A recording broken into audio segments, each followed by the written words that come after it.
नमस्कार बंधुगण आसतु मूला टमाटा खटा किपरि हेबो से विषय मु कहिबी। प्रथमे आपण गैस लगाइबे, कड़ाई बसाइबे। परिवा अनुसार मु 2 चमच तेल पकाइली। तेल गरम ହେଲା ପରେ सुखिला लंका 2टी, मेथी पानमधुरी सोरिष अल्प पकाइली। कटा जाइथिबा गोटे पियाज पकाइली।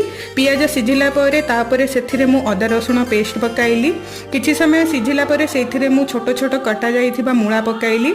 मूला आधा सिझिला परे कैप्सिकम पकाइली। सेथिरे मु 5टी कटा होई जाइथिबा टमाटा पकाइली। एहा होची गोटे मूला को 5टी टमाटो। तापरे सही अनुसार आपण लुण, हलदी गुंड, मसाला गुंड, लंका गुंड, गुड़ 2 चमच पकाइबे। किछि समय घंटा घंटी कला परे घोड़ाई रखिबो। अल्प समय परे पानी गोटे पकाइबो।